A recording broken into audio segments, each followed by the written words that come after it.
Estamos de volta para trabalharmos aqui no programa Segurança Jurídica Brasil a temática da segunda instância e a prisão provisória.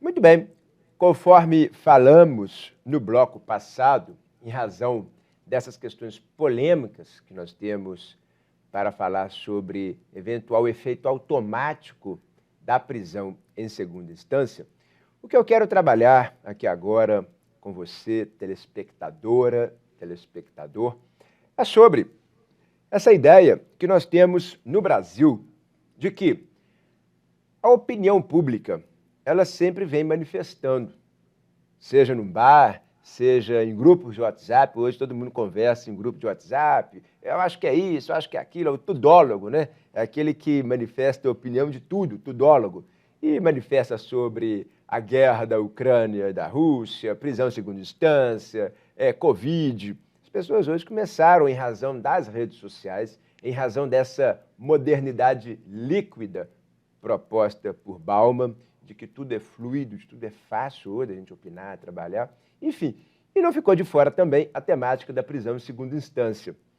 E esse ponto hoje, é importante a gente falar um pouquinho sobre isso, doutor Pedro, que é se a sociedade ela está ou não preparada do ponto de vista jurídico, da segurança jurídica, para receber uma decisão da Suprema Corte. Porque a mim me parece, e o que eu tenho visto hoje, é que quando o Supremo decide, ele decide de forma jurídica. O direito não é achado nas ruas. Já dizia o ministro Gilmar Mendes, com quem nós já conversamos aqui, inclusive, no programa Segurança Jurídica, tive a oportunidade de dialogar com ele aqui, ele falou exatamente isso, que o direito não é achado nas ruas. A gente não tem que ficar preocupando com o que a sociedade vai pensar. Em que pesa a sociedade, seja quem elege, quem coloca o lugar, o senador, o deputado federal, os poderes estão lá por causa do povo, mas a Suprema Corte ela fica equidistante, a Suprema Corte analisa a Constituição Federal.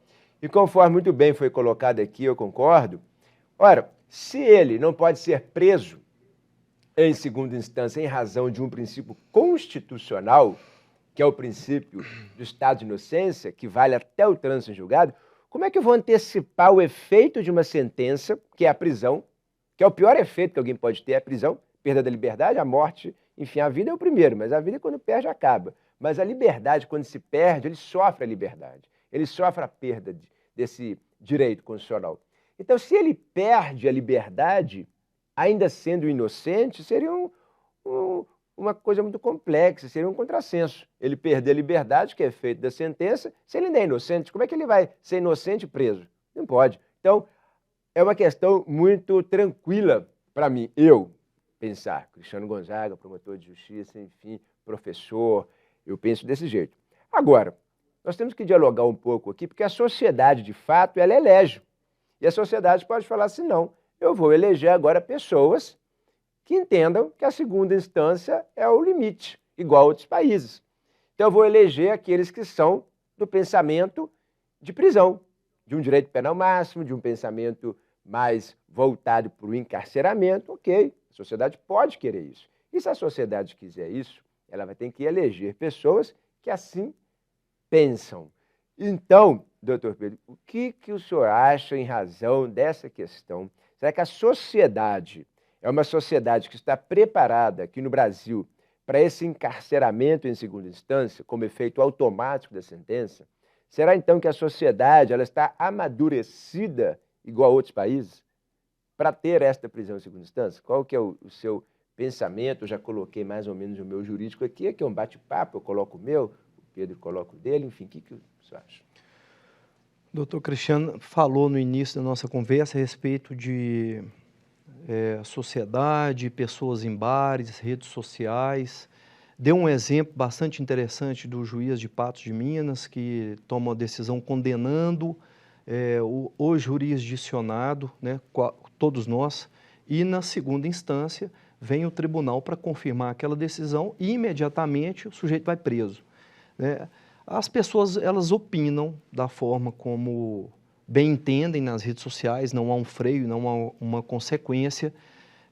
Pode ser que as redes sociais, elas levem uma criação de uma moldura em torno desse assunto que, com o tempo, isso vai gerar uma mudança de entendimento lá em cima, né, no STF, ou como eu disse há pouco, a respeito da política criminal, que vai essas pessoas elegerem novos representantes, e esses representantes alterarão a necessidade de prender após a segunda instância. Bom, vamos considerar, e é importante isso, que as pessoas elas querem justiça.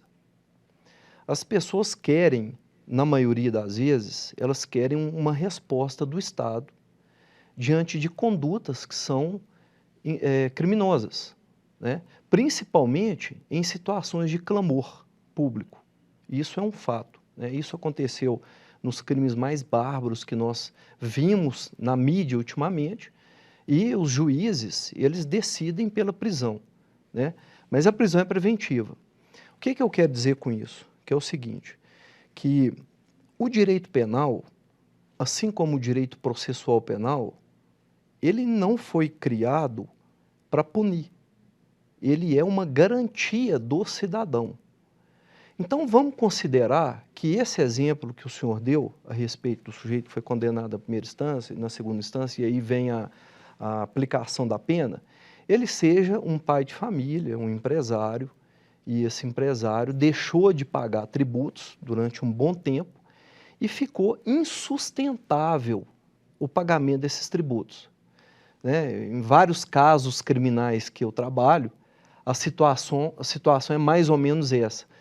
É o direito penal, o direito criminal, né, melhor dizendo, envolvendo o processo penal, e empresarial. Hoje o Ministério Público evoluiu o pensamento, a justiça não mais é uma justiça de pessoas negras e pobres, mas é uma justiça que aplica a todos, né? A justiça evoluiu. Significa que as redes sociais evoluíram a própria sociedade como um todo, para levar uma exigência de aplicação do judiciário, do direito penal, àquele empresário, que era intocável há 20 anos atrás. Então, hoje, o empresário, ele é cliente do Ministério Público, ele é foco do Ministério Público, estadual, federal, isso não tem dúvida. Então, quando a pessoa pede justiça, pede prisão, ela pede a prisão sob o olhar da aplicação da sentença em segunda instância, ou seja, a prisão em segunda instância, ela é necessária a esse pai de família, a esse empresário, e aí a gente vai pensar numa estrutura empresarial maior, que tem ali uma empresa que trabalha com milhões e milhões e tem vários diretores, e um diretor deixou de fazer o seu papel institucional, e o Ministério Público vai denunciar o proprietário da empresa, que não tem nenhuma relação com aquele caso. Um outro exemplo, o crime ambiental.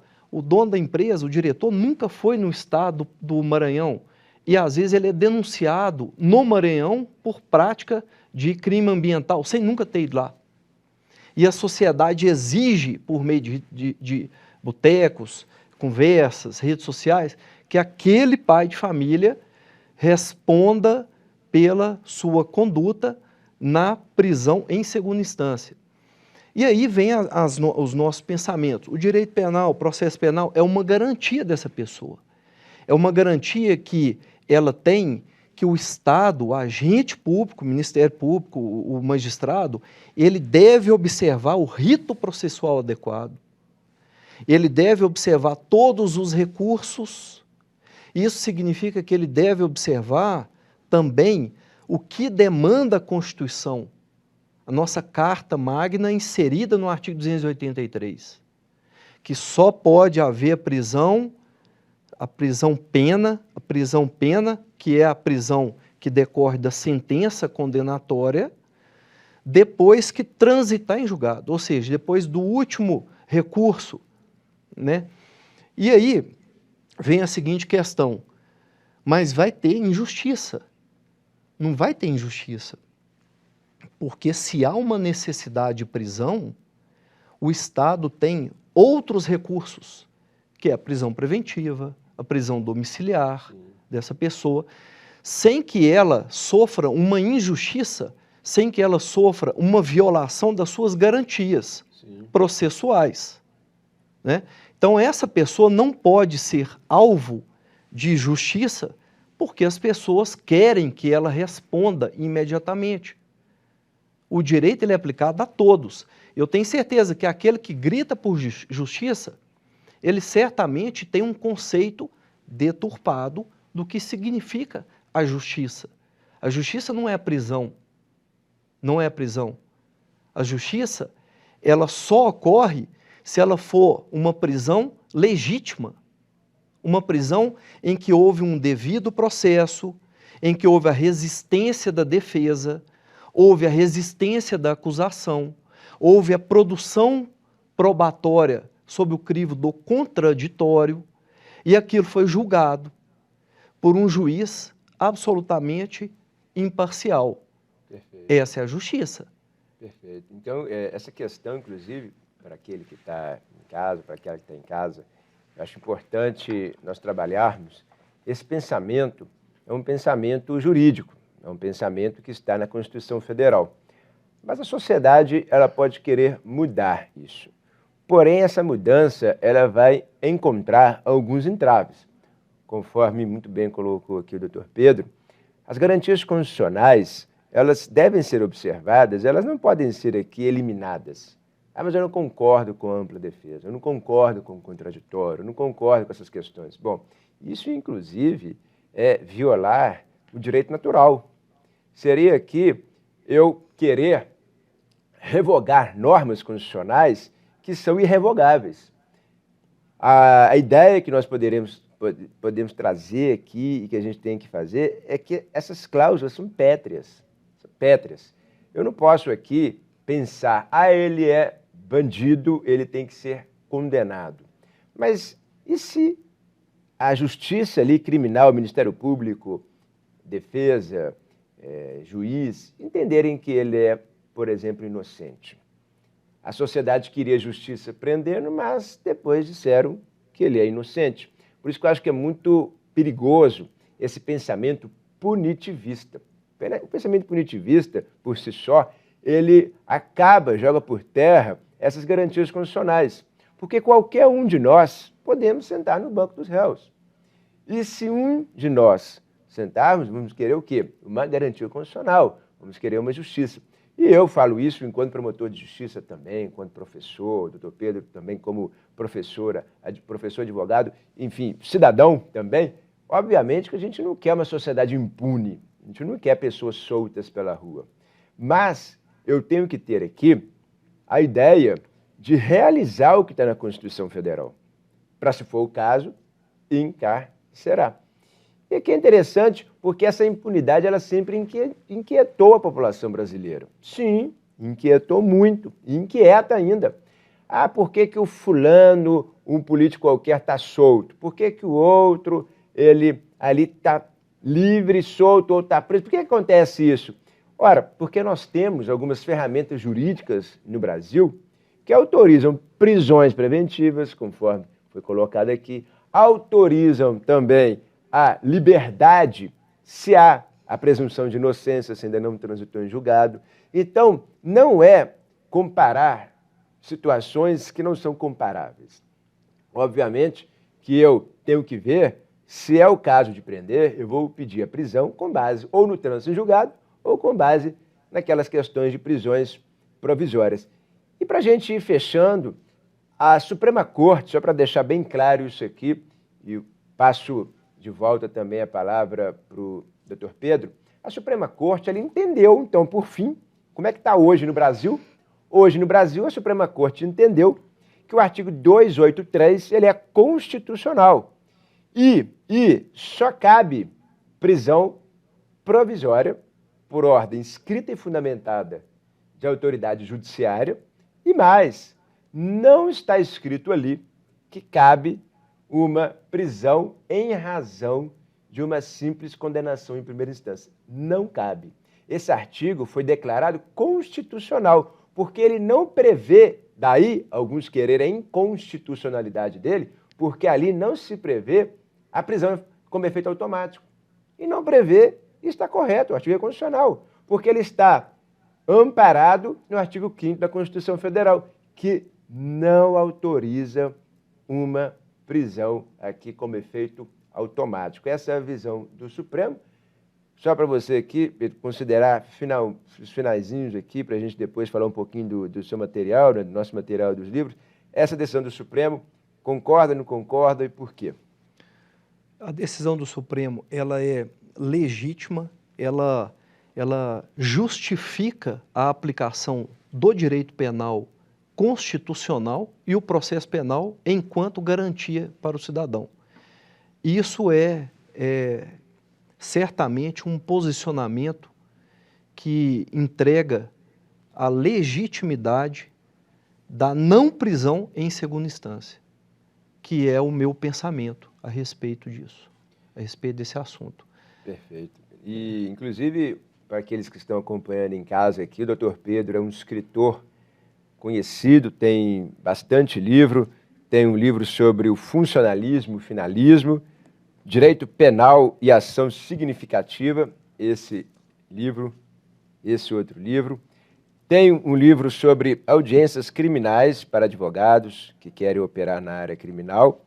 Um livro de lavagem de dinheiro, está ali também, pela editora Foco, todos pela editora Foco.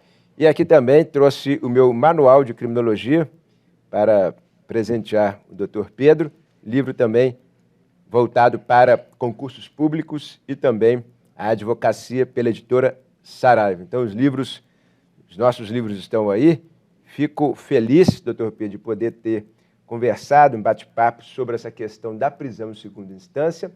E quero aqui deixar o meu registro de agradecimento, todos aqueles que assistiram. O meu Instagram é o @CrisGonzaga, só acompanhar lá. Enfim, eu estou sempre postando questões jurídicas. Agradeço ao Gustavo por mais essa oportunidade e passo a palavra para o meu amigo, doutor Pedro, para falar um pouquinho, despedir, enfim, e passar algumas informações, caso queira. Agradeço a gentileza da audiência, agradeço a gentileza do convite, professor Cristiano, agradeço ao doutor Matias, que está aqui nos acompanhando, Matias Campos, que está aqui nos acompanhando, e o nosso objetivo sempre é aprimorar o conhecimento dos colegas advogados, dos operadores do direito como um todo, e quem tiver interesse em conhecer a Escola de Advocacia Aplicada, a ESDA, @ESDA Oficial, está lá à disposição uma quantidade enorme de assuntos de alta relevância para a evolução do conhecimento, né? É a partir do conhecimento que nós aprimoramos enquanto pessoas, né? Então está aí meus agradecimentos. Obrigado a todos, um grande abraço e até a próxima.